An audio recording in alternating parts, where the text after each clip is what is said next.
All right. Hey guys, what's up? It's been a little while since I've posted anything to YouTube. The last thing I think I did was the Secret of Mana remake review, which if you watched that, you know I was very disappointed in that. I kind of wanted to come on here not only because I haven't posted anything in quite a while, but also because I came across, well, it's something that I've known about for a while. It's this website called Anime Feminist of all things. And it's just it's well, it's as you would imagine it is from the title alone. It's just pure trash. It is garbage. Hey, welcome to the stream. Yeah, I apologize for that. Usually I don't really have a set schedule, so and I didn't even have this stream planned, but I'm glad you could make it for at least a little while. I'll leave the archive up. That way you can come back and listen in. But the Anime Feminist website is, in my opinion, ideological garbage, and it tries to look at this form of media through a lens where it's almost always going to be a losing battle. Everything is problematic, as these people like to say. And they believe that pointing this out, that being so-called critical of the media they consume, another line that they love to use, somehow puts them above everybody else, somehow makes them superior and intellectual, if you will. And I find it to be a little bit like a fart huffing contest where, oh, because I look at this form of media with my critical lens, I am somehow superior to the plebs that just enjoy it for what it is, entertainment.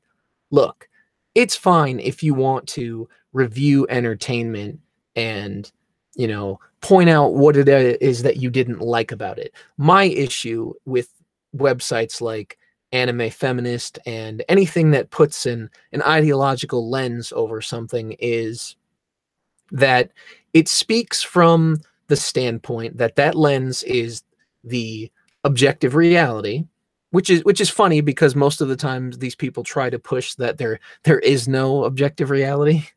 But whenever it comes to their idea of what is correct, they act like it's objective fact, which is hilarious to me. But I don't want to go off on a tangent.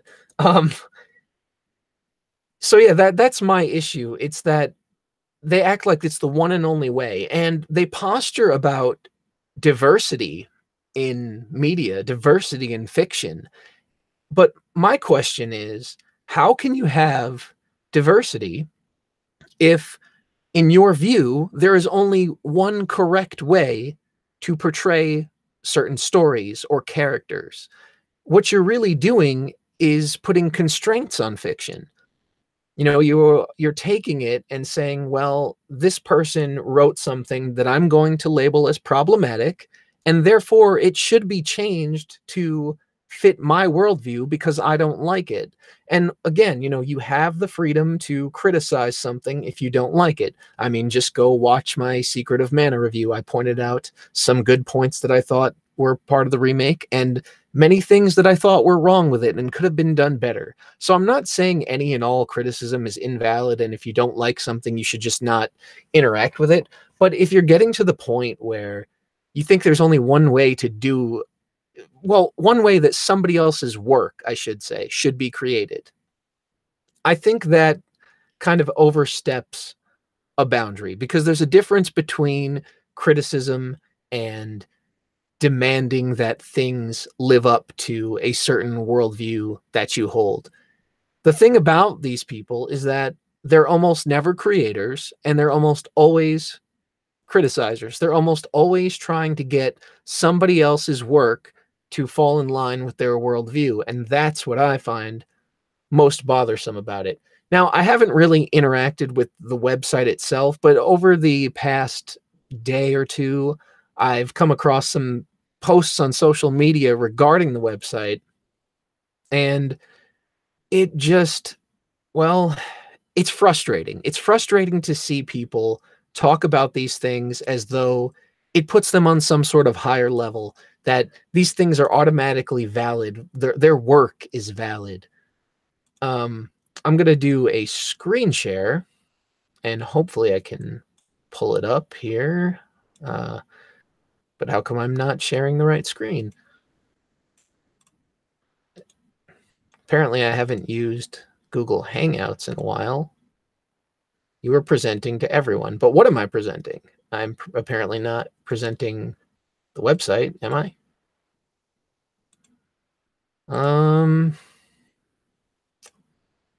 Crap.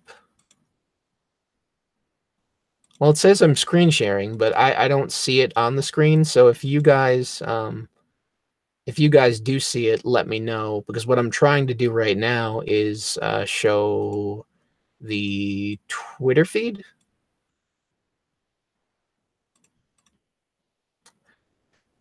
You know, I don't think that it's working. Did Google Hangouts like take away the ability to share screens? I don't think it did. I'm glad more of you are pouring in here. It's good to have you guys listening in, and not a thing in view. The funny thing is, these people won't say anything about the crazy ass Fujoshi and the shows with those character designs who only see men for gay fantasies. I've seen, yeah, I think for the most part you are correct. They have a very interesting view of things. I wish I could get this screen share to work, because I want you guys to see the posts in question that I had encountered in the past few days. Unfortunately, it says I'm presenting, but then it doesn't show the correct stuff. I'm not sure how to fix that, sadly. I guess I've let me just check some stuff in the control room area here. Oh, screen share. There we go. Do we want application window? Yes, that is what I want. Okay, all right. Now I should be screen sharing. Okay, so a few of the things that I had seen that sort of made me raise my eyebrow a little bit. I'm going to try to find the first post. Okay, I think this was the first one. This guy here that I had some direct encounters with. He says he retweeted a International Women's Day post by the Anime Feminist account, and what this was, it was not a celebration of women. First of all, I'd like to point out that I personally think these things like International Women's Day and International Men's Day are completely pointless. Though I do feel that if you're going to have one, you need to have the other. So if International Women's Day is going to be a thing, then you need to have International Men's Day, because, fair is fair. But in my personal view, both are pointless. We shouldn't worry about celebrating successes of people based on their gender. We should be worried about celebrating the success of people regardless of who they are, on the merit of their work. And I realize that, it sounds good on paper and it's very hard to do in practice, but I do think that that is the best attempt that can be made for fairness. Now, back to the post.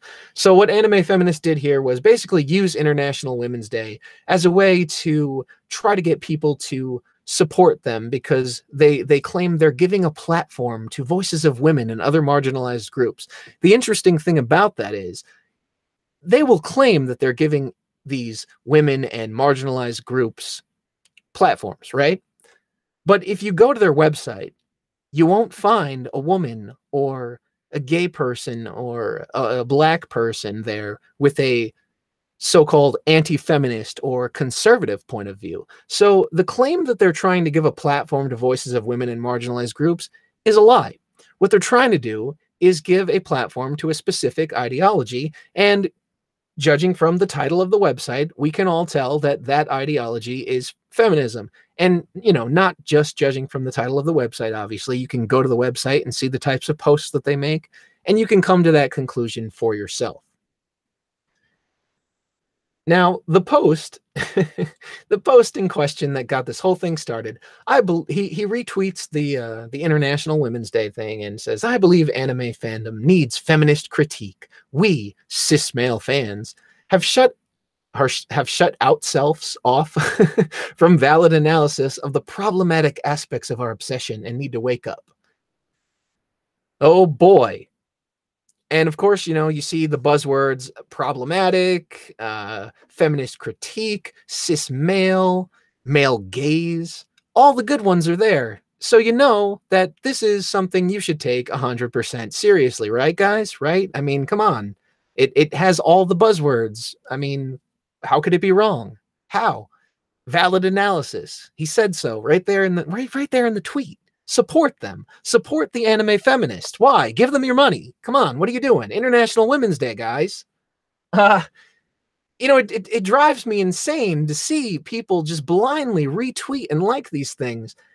And I know you're like, well, guys, come on, calm down, calm down. Come on, calm down. It's just a website. It's just a website. And I get it. I get it. It's the internet. It's a website. Everybody's free to, put their ideas out there.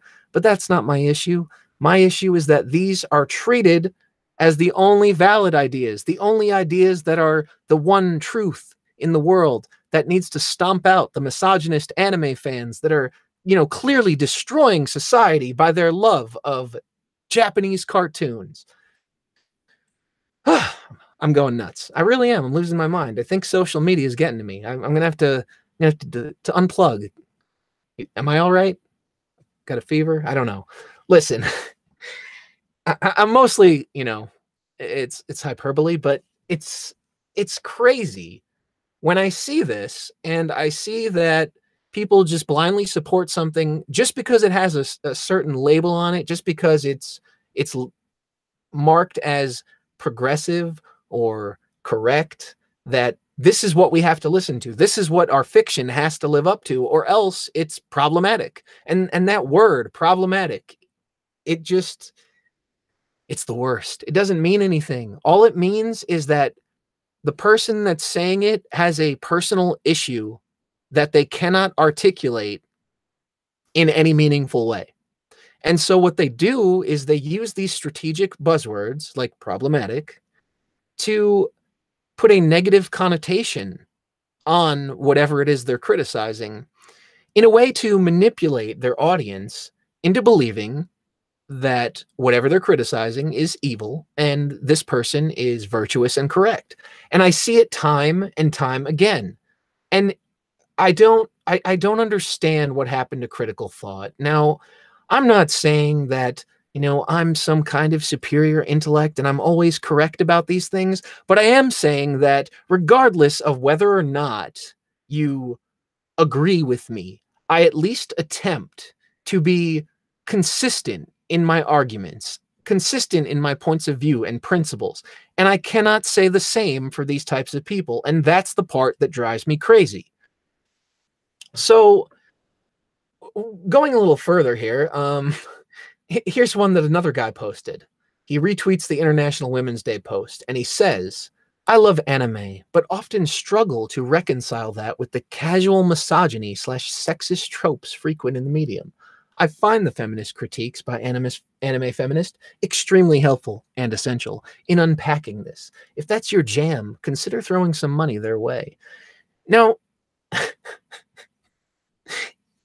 I love the language. It's great, isn't it? When you see casual misogyny and sexism and unpacking, they try to make it sound so much more important than it actually is. They want to make you feel smart for listening to this garbage. But I can't. I see through it. To me, it's pseudo-intellectualism at its finest. It's trying to use language to manipulate people into believing that you are smarter and more important than you actually are, and that your points are somehow deeper than the normies. And they are very strategic about this. You can see that if you look at the feminist critique critically, you will see that it's really the most simplistic arguments that you'll ever see. There is nothing deep about this. This is a lens that says women good, men bad, women oppressed, men oppressors. And that's all there is to it. That's all you can boil it down to. And if you think that that's some sort of deep intellectual realization, I question your ability to think critically. I don't think that this is the way that fiction is meant to be looked at, because, again, these are the people that want fiction to be diverse. These are the people that want media to be diverse. How can you have diversity if you claim that certain things are always problematic and that they should not be that way because it is problematic? That's the part that they can't reconcile. But instead, they want to talk about casual misogyny and sexist tropes.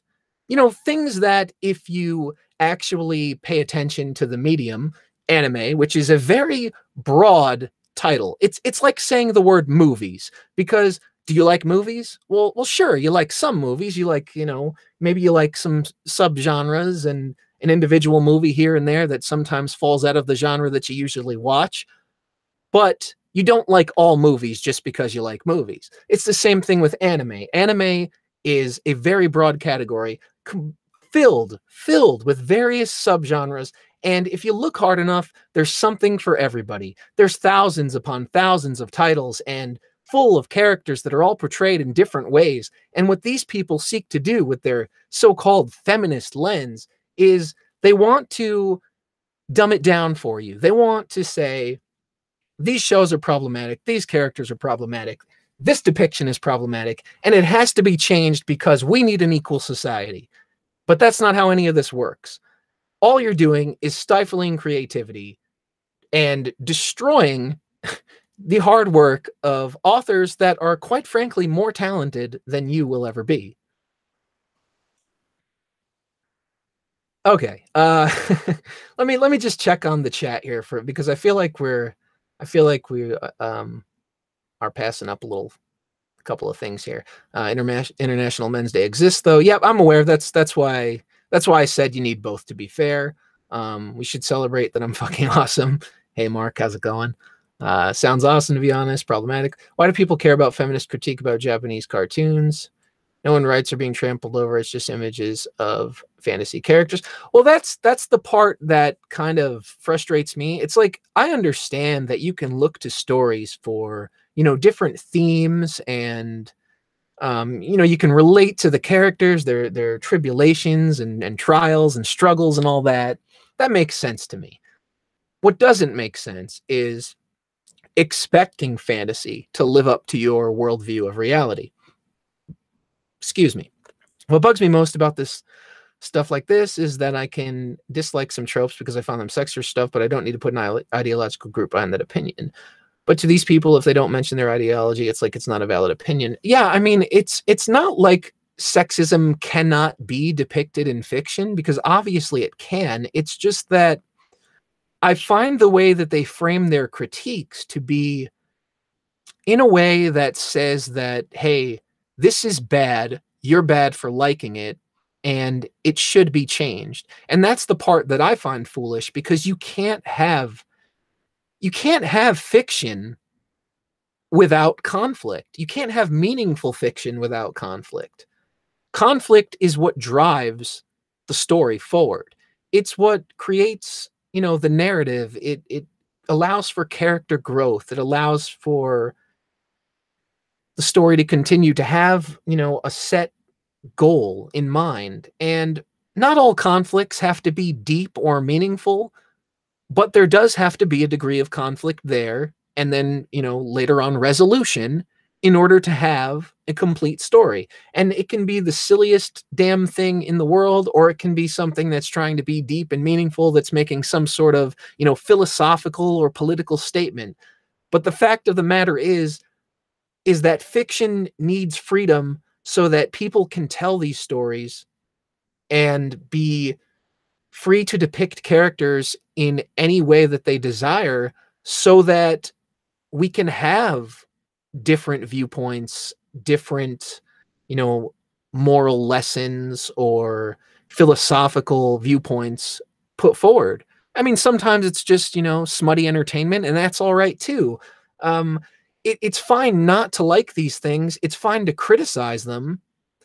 But my objection is saying that you have some sort of stake in the way that it's created, the way that it's depicted, that if you don't like it, well, these people should stop doing it. And I find that to be ridiculous, especially when it comes to fiction. There are enough different series out there that if you just want to watch your little girl power circle jerk, you could find that. So to go and focus on the shows that aren't doing that for you, I find to be a bit silly. I really do. Simply want to inflict their worldview on these hobbies because they have abysmal self-esteem and are powerless if they can't inflict their ideology onto things around them. That is how it seems to be. I'm going to move on there's a couple of more here. This is kind of just a comical post, but this is the person that runs Anime Feminist. This is the editor-in-chief. I'm in the bar with a beer right now, getting my bearings and waiting for painkillers to kick in. Yeah, I mean, there's a good idea, mixing alcohol and painkillers, because there's no warning on the bottle that says, do not consume alcohol while under the influence of this medication. Nope, none at all. But you can probably imagine why some of the brain cells are just not there anymore. On a more serious note, though, this was a post that I had come across a few days, the one from your local UGG dealer.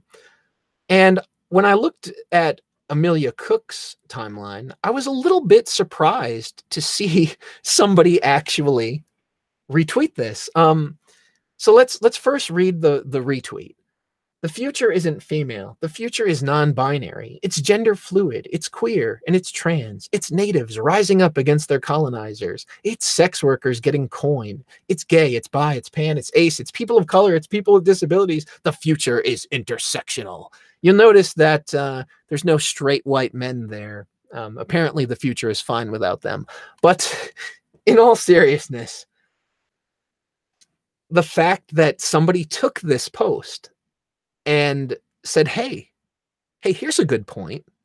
And so this is the reason I didn't tweet a lot of IWD stuff, apart from asking for money for Anime Feminist, because we do good work and we need it. IWD doesn't currently communicate this very important point. So this person actually believes that this lunacy is a good point. Can someone maybe just try to explain to me what's good about this? How does any of this even make sense? As far as I can tell, there is no future with any of these identities because most of them don't even have children. Some of these aren't capable of having children. And I don't mean that as an insult.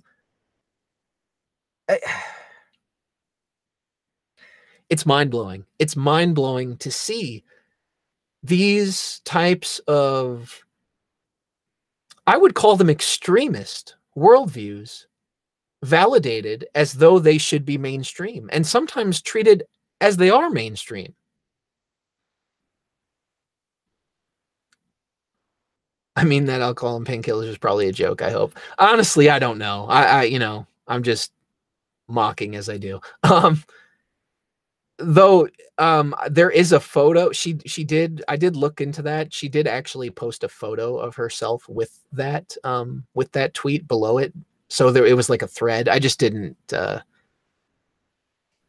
only reasonable part is sex work. Well, I mean, they already get paid. I mean, how many cam girls are there out there? They're making their money. I may not see much value in it. I may think it's silly that people, pay them, but they're under capitalism. They're able to do it. Great, that's just that post is insane. Let me see if there's anything else here. Oh, okay. So the guy that I originally commented on that was endorsing anime feminist. He blocked me. I don't really want to talk about the petty interactions, but it's just this kind of hubris that I see displayed by these type of people. You know, somebody else jumped into the conversation at some point and was talking to him about it, and he claims, well, I'll believe him. I'll take him at his word. He says he taught as an assistant language teacher in Japan for 2 years. How his male students would treat their peers and female teachers was clearly influenced by the media they consume. The argument, it's always been this way, is bullshit, and a wall to continue unequal practices. Now, look, my issue with things like this is that this is a guy that goes into another country. He gets a classroom full of students. I don't know how old they were because, you know, I'm assuming they're kids because usually the assistant language teachers work with younger students from what I understand. If I'm wrong, you can correct me about that. So I find it hard to believe that 2 years being an assistant language teacher is ample time to get a perspective of an entire nation of people and their culture, and then say, oh, well, it's problematic and it's clearly influenced by the media they consume. I mean, the whole media they consume argument is influencing is kind of interesting to me just because people created society, people created media, and you would think that the society would influence the media before it being the other way around. Call me crazy. But I always laugh when I see things like this because it's people like this that will call others racist for placing, you know, judgments on other cultures. And yet here this guy is, you know, no problem saying, well, they're problematic because I witnessed some bad behavior. And I witnessed it in a classroom that is clearly representative of everybody. And I find that to be mind-blowing that they think that's okay to do. If you want to talk about, you think that the particular classroom that you taught had some issues with the behavior of children or students, yeah, sure, that's you know, feel free to do that. But when you take that experience and then you apply it to everybody else outside of that little classroom, that's where I got to call bullshit. Because you're doing exactly what you believe that the so-called racists do. And it's hypocritical. And I've noticed that it's always okay for these people to criticize cultures like Japan. But if you want to talk about, you know, for example, the Middle East or Africa or something like that, you know, one of those countries where it's, oh, the people are perceived as helpless. They just need our help. Then it's not okay. But because Japan actually has a little balls and they're self-sufficient, you know, regardless of what internal issues they may have, they are at least a functioning society. And again, you know, it's not perfect, so don't misconstrue my words, but at the very least, it's a country that, you know, for the most part, is able to function as a society. And I think these people hate that. I think these people hate not being needed by the other, because all they ever want to do is, you know, swoop in and rescue everybody and say, well, these people are oppressed, or in this case, these people are problematic and we need to help them adapt to our way. But in any other case, if you do that, if you say, well, the Middle East and Islam are bad, we need to make sure these people are de-radicalized and, you know, adapt to a more functioning culture, you're a racist. So why are you not a racist when you say, well, Japanese culture is problematic and we need to, as Western fans, we need to wake them up and do something about it? And I think I've figured it out. Like I said, they only protect cultures that they perceive as helpless. And this is because they view the world in a dichotomy of oppressed versus oppressor. And if you're not oppressed, guess what you are? You're an oppressor. So in their eyes, these people are oppressors, and therefore it is fair game to criticize and impose on their values and their culture. And they can walk in and they can tell them to change and what to do and how to do it. And it's somehow absolved from being, racist or cultural appropriation or any of the other buzzwords they like to use, because they believe their ideological lens is superior. It has it all figured out. They know what to do. They know that the patriarchy must be smashed at all costs, and it doesn't matter. And the double standards amaze me. It's mind-blowing. It really is. I'll never really be able to completely wrap my head around the idea that they can justify this to themselves. All right, let's see. The cam girls, I mean, do they count as sex for? I mean, I don't know. I think they kind of do. Let's see if they're monetizing their sexuality. I think it's fair to call them so. Yeah. I mean, that's kind of what I was saying. How can you have diversity if you don't have your feminist critique? Cultural relativism. Most SJWs aren't capable of personal self-validation, and so they rely on group validation. Yep. It's sad, to be honest. I think most of them are good people. They just focus on unimportant stuff or over-exaggerate or just obtuse and all around annoying. I try to give that benefit of the doubt, but my issue is that these are people that posture, empathy, understanding, kindness, positivity, morality, and yet they treat, and this is a general they, I admit, they treat people they disagree with as they are, evil. They dehumanize them. They label them all these things, and they say any means necessary because they believe they're fighting the good fight. And that's my main issue with people like that. Is liking traps gay? If you have to ask, it's definitely gay. That's my take. If you were a dude and think the dick makes it better, then yes. Yeah, that's the way to go. I agree. So that's my anime feminist rant. That's why this stuff drives me crazy.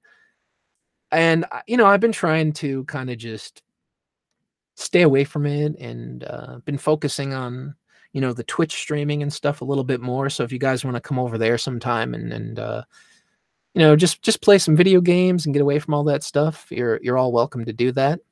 It's twitch.tv/scratchpoint. So there's my shill for the stream. But in all seriousness, it's hard to stay away from. And the reason it's hard to stay away from is because it's leaked into every facet of existence these days. Everything is political. Nothing can just be entertainment. Everything has to be this big statement. And, you have to try to fit a certain worldview, or else you're just not valid. And me personally, I watch stuff where I disagree with the characters and the message that's being spread. It really just depends on whether or not something is well written. I'm not really too concerned with the worldview. Do more Twitch highlights. Yeah, if I can remember some good ones. I mean, we do have some good moments on there. Sometimes Makatin comes on and we have sort of like a Scratchcast podcast over the gameplay. It usually kind of turns into. If I can dig through and find some highlights, I would do that. It's just a matter of sometimes I don't remember like where the good moments are, and then I'm like, meh, well. But yeah, that's a good point. I should probably work on that. If it's forced into everything because SJWs honestly believe the personal is always political. Yeah, I mean, I definitely think you're onto something, because I've seen them, state that very, very thing. And, maybe that is to some degree, maybe there's some degree of truth to that when it comes to like personal relationships. Obviously, you'll have an easier time getting along with somebody that you are more in line with your views. But when it comes to, fiction and things that aren't even reality, I kind of feel like you have to ease up a little bit. It's not that serious all the time, and they're actually destroying what they claim to fight for, which is diversity, because you can't have diversity in the creative fields if only certain types of creations are accepted. Let me see. There was something else that I thought. Right. So, I think the main overarching point here is that for as much as these people like to pretend that this is all about, race and gender and marginalized groups, what it's really about is ideological conformity. Because anybody, even people of their so-called groups, that fall outside of the you know of the hive mind, that fall outside of the acceptable worldview, even they are treated like shit. So none of this is actually about race or gender or any of those arbitrary characteristics that they want to try to qualify as protected classes. It's all about your ideology. It's all about the worldview that you're spouting and whether or not it aligns with theirs. My best friend is far more lefty than me, but we somehow don't try to kill each other every time we disagree. Amazing, right? Unfortunately, that's actually amazing in this day and age, as sad as that is to say that. Yeah, and I mean, obviously, if I was only friends with people I agreed with, I wouldn't have any friends, because you're always going to find something.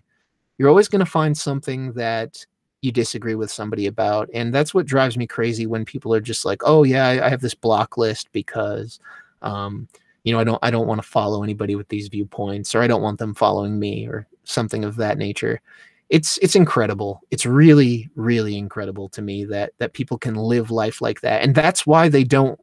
That's why they don't learn. That's why they're unable to grow as people. That's why they stomp their feet on social media and cry about everything. Remember, scratch my ex. Wait, are you serious? How long ago was that?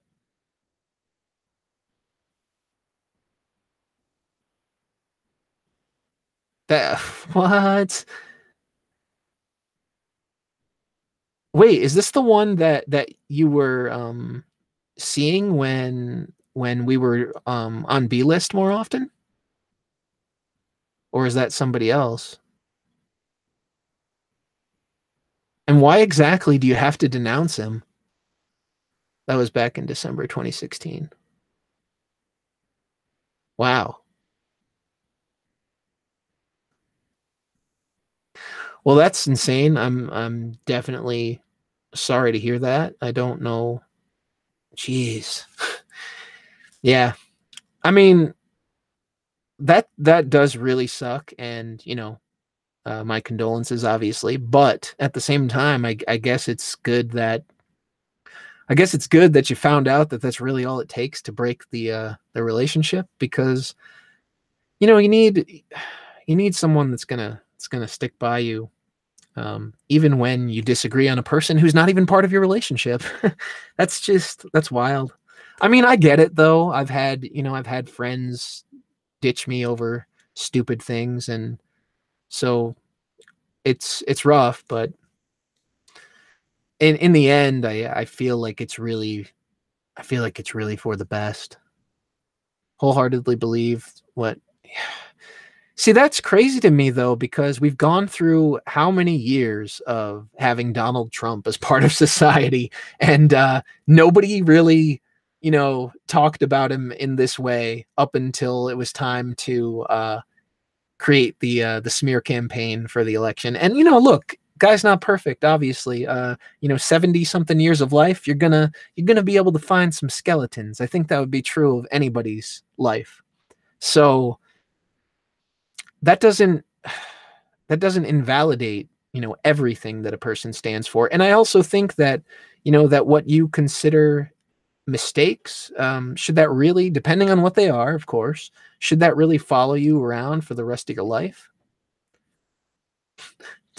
You know what's funny, women? Wow, great username. That is awesome. Oh, yeah.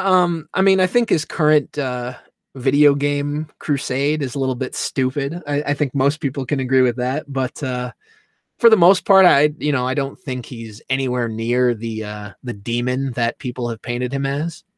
And I pointed this out earlier on Twitter. It's kind of funny. The same people that think cyberbullying is a thing spend their days, hurling insults at Donald Trump's Twitter account.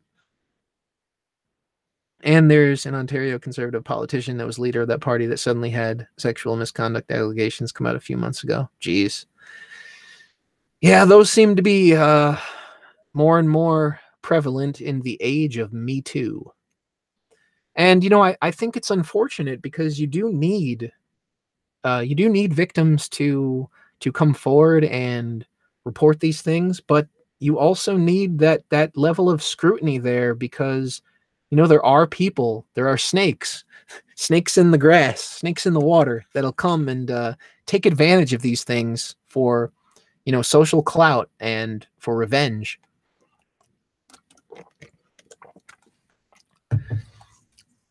One of my female friends whom I've spent a lot of time with, and we were pretty close, but she blocked me after having a disagreement on Twitter. She hasn't talked to me since then, so yeah, it happens. Yeah, that's it's really crappy because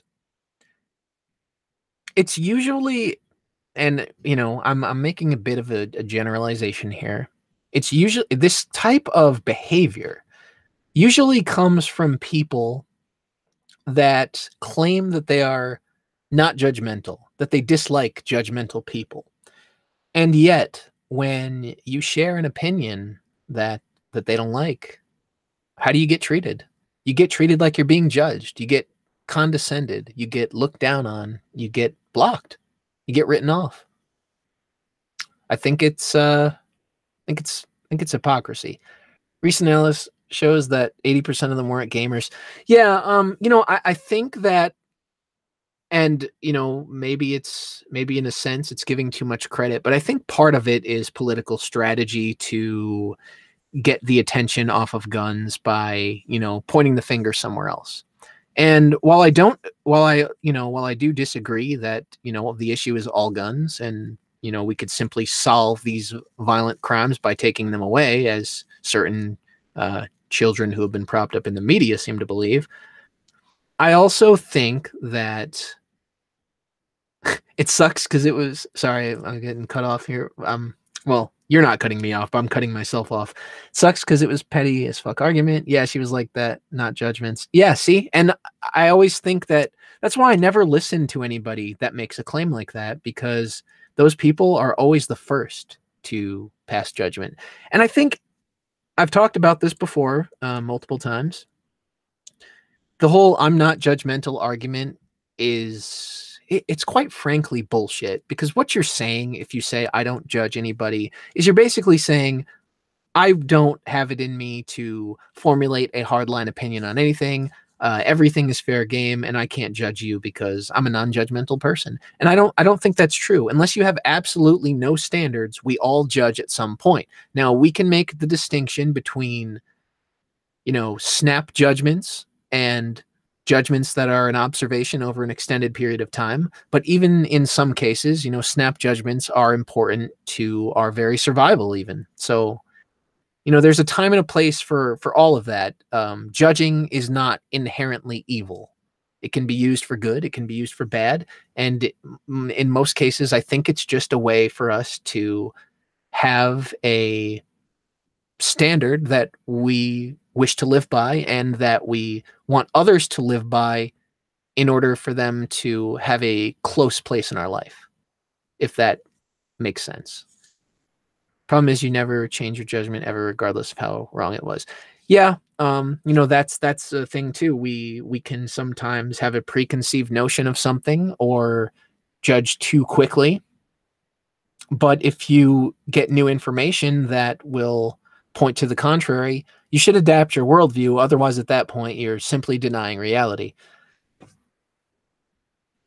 All right, guys. Well, this has been a good stream. I'm glad that I had so many people listen in. This is actually a pretty decent average for me for having not posted on YouTube in a while. So I'm definitely glad you guys came and hung out and listened to my wacky rants. But I am going to cut it here because I think too much of a good thing may spoil the rest.